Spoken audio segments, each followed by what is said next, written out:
privilege to spend time with a crop of young Caymanians that we lost along the way in the 90s. You know, and I'm fearful that we are going to see the same thing happen again to this crop. A strong assessment there from National Football coach Carl Brown on the state of local football top sports this evening.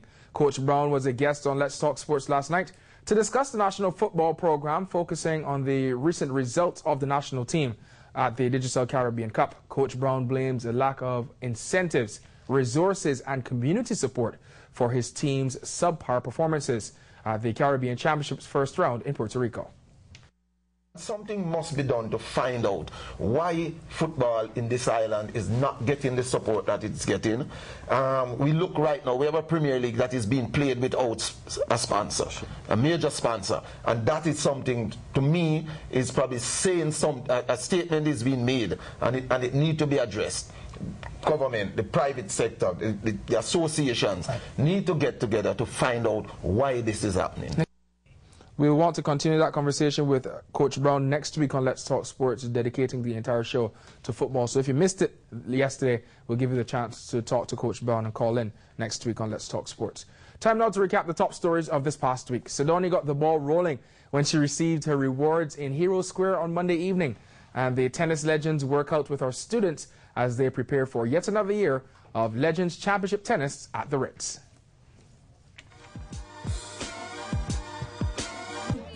Emotions ran high Monday night in Hero Square as the community came out to support Sidonie Motherso. Cayman's fastest lady was feted for her Commonwealth Games gold medal and drove off with a new SUV and $5,000 to boot. Eugene, I don't have a car in Cayman, so I'm truly grateful to the Cayman Island government. All the love I'm feeling tonight, it brings a warm, fuzzy feeling. I'll remember this for years to come. I'm so happy tonight. Beyond words, I don't have words to explain the feeling standing up there and hearing all those nice words and stuff. The second edition of the Tower Run at Camana Bay raised some much-needed funds for Special Olympics. Tennis pros Jim Courier and Jimmy Arias serve off their promotion of the Legends Tennis Championship this week. The former pros lead 6 big-name players coming to Cayman once again for the competition at the Ritz. And on Tuesday, they worked out with students from 4 primary schools, teaching them the basics of the game. You know, the kids have so much energy and so much enthusiasm, and they just get such a kick out of just making contact with the ball, and they're running around. It's like being in a popcorn maker when like the kernels are going off. They're exploding with energy and enthusiasm. It's really fun. The Foster's Division I season kicked off last Saturday, with teams beginning their quest for a shot at the Premier League.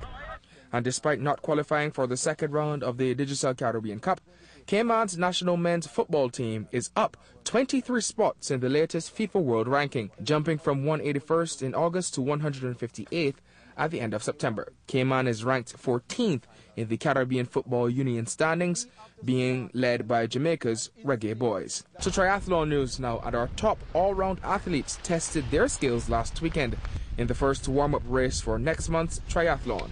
This is an opportunity to train, to practice transitions, and just to get used to the entire format of the race. In cricket, Darren Sammy takes over from Chris Gayle as the new West Indies captain. Gayle loses his job as skipper after a series of lean performances from the Caribbean men, and Sammy steps in to lead the Caribbean side to Sri Lanka, while the West Indies women lift the ICC T20 Challenge Trophy in South Africa. And finally this afternoon, one day after he was intent on leaving his club, Wayne Rooney backs off and signs a new deal with Manchester United out of the blue. The 24-year-old striker signs a 5-year deal with the Red Devils. He says the genius, belief and support from team manager Sir Alex Ferguson convinced him to stay.